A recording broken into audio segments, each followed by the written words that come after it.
Assalamualaikum warahmatullahi wabarakatuh. Om Swastiastu, Namo Buddhaya, salam kebajikan sahabat-sahabat dimanapun juga berada.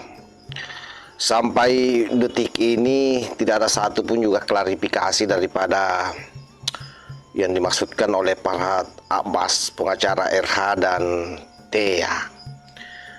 Dimana kita tahu bahwa sudah 2 hari pemberitaan ini betul-betul sangat viral, sahabat. Oleh karena itu banyak kemudian orang yang menilai ketika mereka abstain mengomentari hal tersebut atau menanggapi hal tersebut, justru kemudian itu mengkonfirmasi bahwa mereka yang dimaksudkan RA dan T itu mengamini kejadian tersebut. Sebab sampai hari ini mereka bungkam hanya memang beberapa orang yang merupakan tim dari kalangan mereka sudah secara tidak langsung itu sudah menyandarkan hal tersebut ke kedua orang yang selama ini menyoal ijazah Pak Jokowi, sebagaimana yang disampaikan oleh Bang Farhad Abbas, dan orang-orang di sekitar mereka melarang untuk memang hal tersebut dia tanggapi. Nah, upaya ini adalah merupakan upaya sebenarnya untuk semua orang tidak lagi membahas soal ini, dan bahkan tensi perlawanan terhadap ijazah Pak Jokowi itu semakin tinggi setelah merombak isu ini. Itu adalah bentuk penyelamatan, tetapi sesungguhnya itu sudah menjadi bagian daripada konfirmasi secara tidak langsung berdasarkan netizen bahwa pada prinsipnya secara tidak langsung mereka mengakui kejadian itu, hanya saja memang berupaya mematikan isu ini. Nah, hal ini kemudian membuat salah seorang yang pernah berada di barisan mereka ikut bicara, yaitu DHL. Bahkan tidak main-main, DHL berharap suami daripada Dr. T yang dimaksudkan dalam rekaman video Farhad Abbas itu melaporkan hal tersebut. Artinya melaporkan Farhad Abbas, dan bahkan dia siap menjadi saksi. Jadi DHL siap menjadi saksi Farhad Abbas, Pak, untuk kasus ini. Kalau misalnya memang kebenarannya ini mau dicari, atau dalam arti yang orang yang disebut namanya inisial RH dan T ini melaporkan Farhad Abbas, DHL siap jadi saksi. Artinya apa? Orang seperti DHL yang pernah satu rombongan dengan mereka ini jangan-jangan juga mencium aroma bahwa itu memang ada, karena dia siap menjadi saksi. Nah, seperti apa pernyataan daripada Bang DHL ini? Coba kita cek videonya secara bersama-sama. Namun sebagai orang korban berarti ya, kalau benar itu kan dia tetap korban, dia tetap harus melaporkan bahwa ada peristiwa seperti ini. Bukan saya, harus seperti itu, bukan bilang wah. Nah, tadi saya bilang kalau orang ikut-ikutan seperti ini, karena kami ini korban jadi dibekukan. Memang TPO sudah dibekukan, tapi namanya orang Egy sama saya masih hidup, masih merasa. Ini kan kebohongan-kebohongan yang mereka perbuat kepada kami itu masih sakit hati, ya kan? Nah, itu kata Bang Egy, saya sependapat. Jadi suaminya, ya, Pipa harusnya melaporkan nih. Ada isu ini, harus. Isu apa itu? Aduan. Isu apa?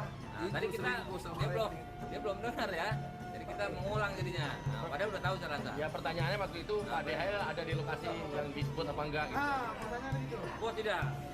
Dan saya tidak pernah ngintip lihat medsos. Nah, saya sampaikan apabila ini nanti saya mau cari Farhad, apabila benar ya, ternyata Farhad sesuai isi materi video narasinya akan melaporkan. Kalau tidak Farhad melaporkan, saya melaporkan. Setidak-tidaknya saya jadi saksi Farhad.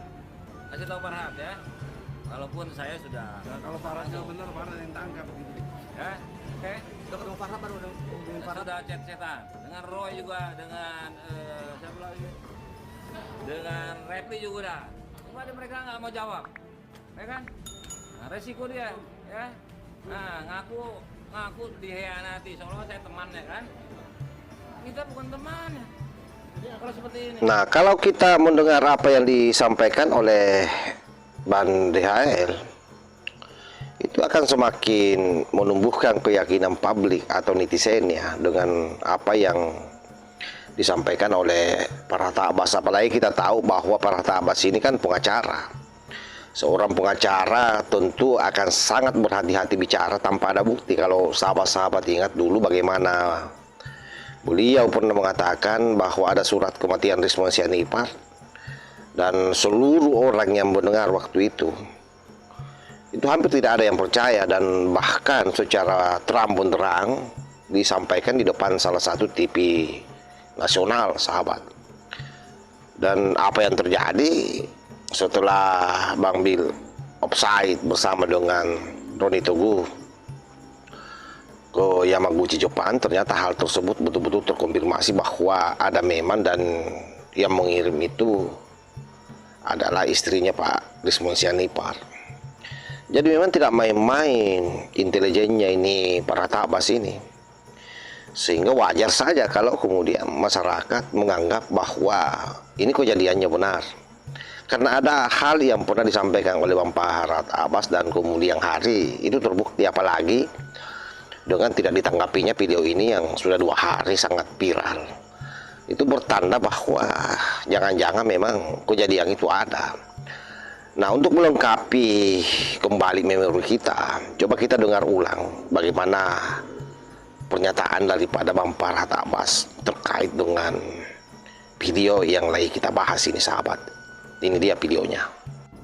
Nah, sekarang kami lagi mengejar ya adanya hubungan emosional antara orang yang menghina Pak Jokowi itu terkait dengan perbuatan cabul dan pengkhianatan kepada keluarga yang dilakukan oleh pengacara yang terkenal hebat, tapi memiliki rumah tangga, tapi mereka berada dalam satu kamar yang sama dan di tempat karaoke yang sama. Nah, mudah-mudahan polisi bisa menyidik ada hubungan apa mereka di sana, karena menurut pengakuan dari Rismon, pengacara tersebut yang inisialnya RH, dialah orang yang memaksakan Rismon untuk mengatakan bahwa ijazah yang ditunjukkan pada gelar khusus itu tetap palsu. Kemudian atas perintah seorang mantan petinggi KPK dengan inisial Abras yang mengendalikan semua pengacara untuk melakukan satu perlawanan yang kita anggap agar isu ini dapat memberikan keuntungan ekonomi buat kelompok-kelompok tersebut. Ada Michael, ada RH, para YouTubers, mereka segala macam. Mereka ingin isu ini sampai tahun 2029. Nah, kemudian ada geng Makassar yang memang tergantung orang-orang dari Sulawesi Selatan. Ada jenderal berbintang 4, inisial SS. Kemudian ada juga partai politik dan tokoh-tokoh petinggi partai memang ada. Nah, kalau kaitan dengan Rismon, ada beberapa yang ketemu, ada juga yang tidak. Bahkan semua rekamannya ada. Nah, jadi kita tunggu saja. Mudah-mudahan Rismon bisa menyampaikan dalam berita acara sebelum beliau di SP3 perkaranya, sehingga ini berlanjut. Bahwa perbuatan yang bermotif ekonomi yang dilakukan oleh tim mereka semua ini tentu ada dalangnya gitu. Dalangnya terungkap. Dan dalangnya dulu ada sudah menjadi tersangka tapi takut nangis, tapi ternyata masih menggunakan cara-cara kebencian terhadap Pak Jokowi. Inisial Abras tadi. Nah, jadi kalau bagi tim relawan Dr. Tifa itu kita anggap kayak butiran debu saja. Ibaratnya Rismon ini adalah pemegang payung di saat hujan. Ketika Rismon sudah KO, mereka kebasahan semua. Nah, kalau orang udah basah kuyup dan tenggelam, ya begitulah. Kemudian ditolak RJ-nya, kemudian dia mengatakan menyerang terus Pak Jokowi, itu hanya gayanya saja. Tapi yang jelas sedikit lagi mereka akan KO dengan laporan-laporan, karena RH ini menuduh bahwa Polda merekayasa bukti. Nah, kemudian mereka adalah sebagai, menurut kata Rismon, bahwa bagaimana RH bisa berjuang kalau dia mengkhianati keluarganya. Kemudian beberapa saksi sudah ditanya juga dan mungkin akan dipanggil.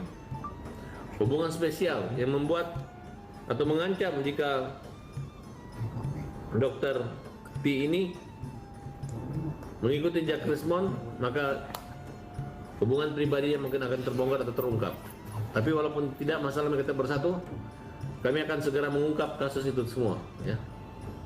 Karena data rekaman baik di ruang karaoke maupun di hotel tentang keberadaan mereka satu kamar itu sedang diselidiki dan punya bukti-buktinya. Nah ini kita akan pertontonkan bagaimana orang yang memperjuangkan tentang moral tapi berjuang demi nama baik, jabatan atau profesi sebagai pengacara, tapi ternyata mereka tidak bermoral. Bagaimana seorang wanita yang memperjuangkan, mempermalukan, yang memperjuangkan seolah-olah ada keadilan tapi mereka melakukan satu perbuatan yang amoral, kira-kira seperti itu. Berarti Rismond sendiri akan membongkar semuanya, Pak? Semua akan dibongkar, sudah dibongkar. Kita sudah punya rekaman pembicaraan, wawancara kita semua udah lengkap semua.